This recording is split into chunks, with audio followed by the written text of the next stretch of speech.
that we are going to be removing the federal GST for the construction of new apartment buildings, and I'm encouraging all provinces to do the same. Justin Trudeau gets rid of one tax to try and lower prices, but threatens another tax to lower prices. Hi, I'm Brian Lilley, political columnist for the Toronto Sun, and I got to say I'm a little bit confused here.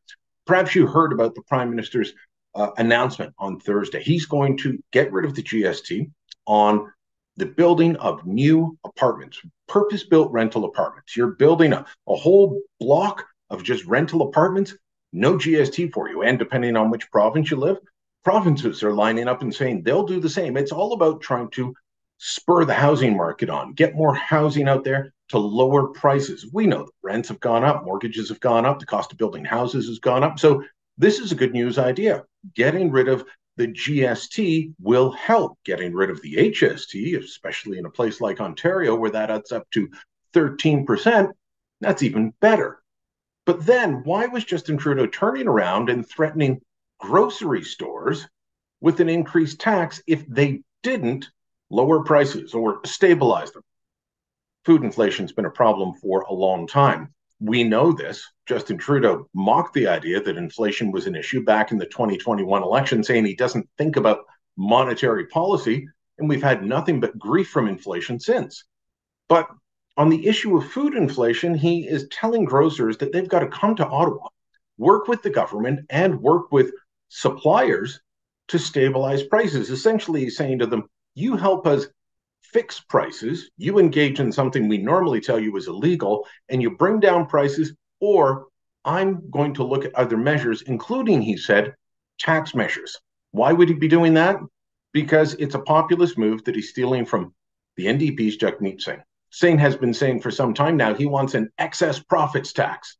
Now, what's an excess profit? Whatever the government thinks you shouldn't have. That's what it comes down to.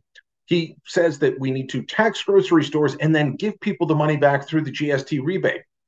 That's great if you're at the lower end of the spectrum economically, but if you are an average middle-class family, guess what? You won't see anything.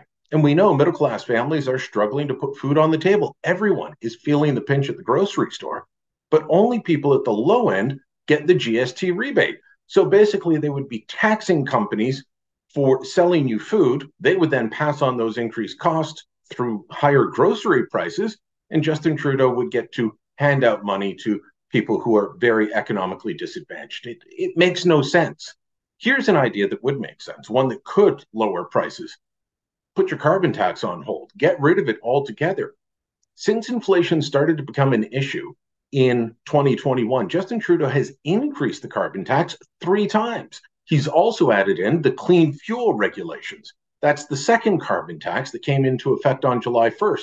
So he keeps raising taxes that are applied to the farmer that grows the food, the trucker that transports the food, the wholesaler that sells the food to the grocery stores, and it applies to the grocery store. So yes, you may get a rebate back on whatever portion of the carbon tax you pay, but those other parts, that's just compounded one after another, and it has driven up costs.